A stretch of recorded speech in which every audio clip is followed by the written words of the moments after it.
Let's get up close and personal, though, with a man who also, every single day, expectations, it's the name of the game, Mr. Charles Murito, Country Manager, Google Kenya. Karibu sana. Asante sana. Welcome. Thank you. I hope there wasn't too much traffic because, you know, people usually say when the president, former presidents are moving, everyone else suffers. No, it was very easy to get in.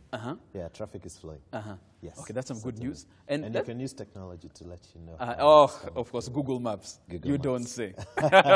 What a coincidence. Exactly. And there's one philosophy that you have personally, which is very interesting. You talk about the fact that, you know, life, it's 80% luck, 20% is how you react to that and what you do. But Charles, do you think that some people who are just born unlucky? As in, you just don't get a break. This after this after this, it just doesn't work out. Are there such people, Charles? No, I think you have to approach life whereby you're working hard in preparing. One of the things that my mom always used to tell me is this notion of making sure that you have certain ambitions that you work towards, and then the ability to actually work towards those ambitions. Because even if you have certain ambitions and you're not preparing yourself to take advantage and to actually react and work towards those ambitions, you cannot achieve them. And then last but not least is the notion of the attitude that you take in life, right? So you have to consistently keep working hard to have the positive attitude, because at the end of the day, I read somewhere, which is a fantastic phrase, that a boxing match is not over just because you've fallen down. It's over when you refuse or fail to rise. And so it's that notion that you have to consistently keep working to come back and get ahead. Yes. And I like how you brought in the fact that, you know, this inculcation of discipline and, you know, a certain frame of mind by your mother. When you were in uni, what was the big ambition? What are you supposed to be when Charles grows up? Well, I think the thing about life is that it's all about exposure. And what I like about the world we live in today is the ability to be exposed to so many different things that you can, that you can be, the potential of what you can be. So what I mean by that is when I was growing up, I didn't know too much about all the different opportunities because the limitations of the people you interact with were such that there were only those around you. Perhaps at the time, probably slightly older than you. So at the time, we didn't have as many opportunities and as many interactions with people beyond your close circles. So with that, you were only privy or aware of what those people did. And that was the limitation of what you were exposed to. But when I went further on, I remember in my first job, someone said to me that there was a role that I was trying to apply for, and the head of HR for that particular group at the company said that Kevin, who was the head of strategy at the time, that he only hires people who've done investment banking and have an MBA from a top league school.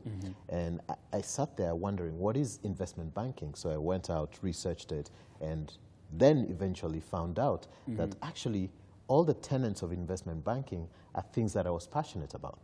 But up until at the time I was about 24, I never knew of the career called investment banking. So I think it's really important for us to consistently expose the young people, the students, to all the different opportunities of things that they can be. Whether it's on the science side, which I'm very a big advocate for, or even arts, because you know, my former colleague at Google, CS Moshero, always says talent ni kazi, and the ability to have artists, musicians, singers, they should be able to actually make money from the talent that they've been given.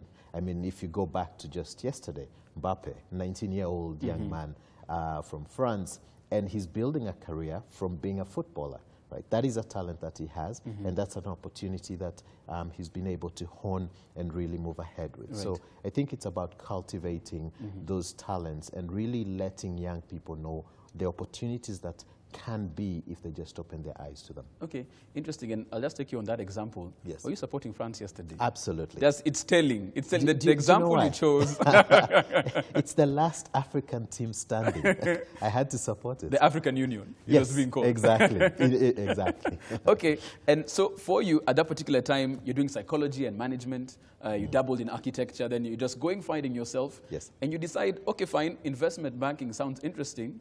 But you ended up head in the world of media, as in knee-deep without any experience? How did that transition happen? So the investment banking example that I give is because I did not know about the career in that, right? But perhaps if I did, that is a path that I would have taken. So I never studied that. Later on, when I did my MBA, I did an MBA in finance and entertainment business. But at that point, at least in my view, it was a bit too late to start off in the investment banking side. On the media side, I think it's something that I've always been passionate about.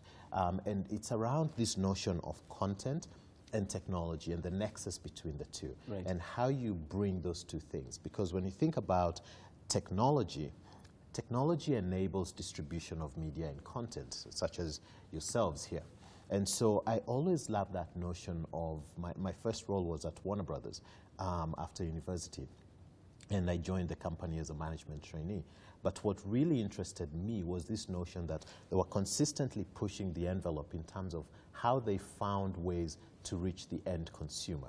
So Warner Brothers was actually at the forefront of so many new technological advances when it comes to content creation and content distribution. In 2005, 2006, Warner Brothers was the first studio, and I was privy to be part of that, to actually sell content into syndication via internet distribution and really start pushing content on that. So for me, it's always been that interest of saying, how do you tell great stories and then make sure that they reach the end consumer at the point of consumption? And it's something that's always been there in my family. My grandfather, my grandmother always used to tell me fantastic stories about the 30s, 40s, 50s, the pains, the work that they did during independence, etc. And it's just that notion of saying, how do we capture those stories and ensure that generations to come can be able to view that? Okay. Yes. And it seems like it was quite a time for you, just setting your foundation in your career, moving forward with that. But also, when you think about it, because at the time, you played a key role, in terms of, like you said, getting 2.5 Men, now digitally syndicated on that one. Yes. But when you strip off all the business and all of that, some people would think, okay, wait. At that particular time in life, Charles would go to the office, watch a couple of series, watch movies. The things we do when you want to relax. After a long day, you go home, put on your favorite series, and watch. What would you do to relax? When the entire day you've been watching a couple of movies, a couple of series, you don't go home and put on the TV and do the same thing. What would you do? Actually, you do, because you have to do research. You have to watch your competition. You're still working. What I always say is the notion of work-life balance is, if you're blessed enough to have work and do work that you love, right, then your life is balanced. And that's the way I always approach. So I try so hard to do things that I'm really passionate about, so that even when I travel for work or when I'm at work for 12 to 14, 16-hour days, I don't feel the strain of that job as a job. It's just something that I'm passionate about.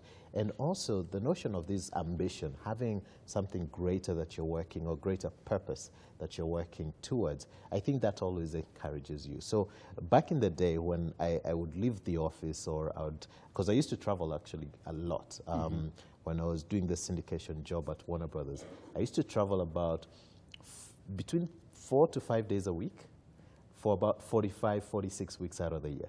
Wow. And so I was rarely home. Schedule. It was a very hectic schedule. I used to travel across the Midwest of the U.S., and so I actually got to know that very well.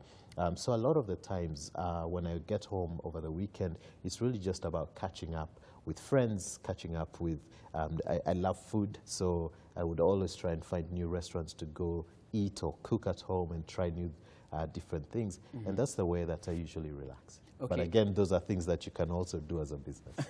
And that's interesting, because you look at everything and you say, in everything you do, look at it as a business. Where the dollars, where the cents that can be made from this. Why have you ever thought of, just, putting everything aside and just jumping into the entrepreneurship ring? Because it's something you're deeply passionate about. Has that ever crossed your mind that, I'll just close all of these jobs that I'm doing and go out and see what Charles can do on his own? Okay, this may sound cliche, but what I do now is a business, and I am an entrepreneur, because at Google, for instance, we're here in Kenya, we're a very small office. So you're consistently being innovative to ensure that when Google is deciding how to allocate investments across the world, that you're fighting to get those allocations, because this is your small business. You have to figure out how to get and grow the Google business here in Kenya. And really, those are things that I do. But beyond that, I'm also passionate about working with young entrepreneurs. And so I do help young people who are doing their own businesses, mentor them, etc. So I do that. And also at the same time, I am very passionate about farming. I think you probably know that. And so that's something that in the future I would love to do. Yes. Okay. And with all of these ventures going on, like you said, there's family as well. Yes. And you have to find what we call now work-life balance. Yes. How does that work with what you're doing? Because like you said, you have to make sure your small outfit is growing. Yes. You're an entrepreneur in that space, the other ventures you're doing. But being a husband, family, it's also a full-time job. Yes. You can't delegate, you can't stop that. How do you make that work? That's the core of everything you do. When you get up in the morning, you go to work, you do all the different things you're doing. At the end of the day, it's meaningless if you're not doing it for your family. And so it's really making sure that at the back of your mind, at the top of your thoughts, the things that you're thinking, you're always thinking how to ensure that you help them get ahead, and more importantly, that you spend quality time with them. And I think, for instance, one of the things that I used to do when I just moved back is with my wife, when I had business meetings late in the evening, I would actually bring her with me, because that was time that I should be home with her. But if I have to go for a business meeting, I'll bring her with me, and that was just something that I would do.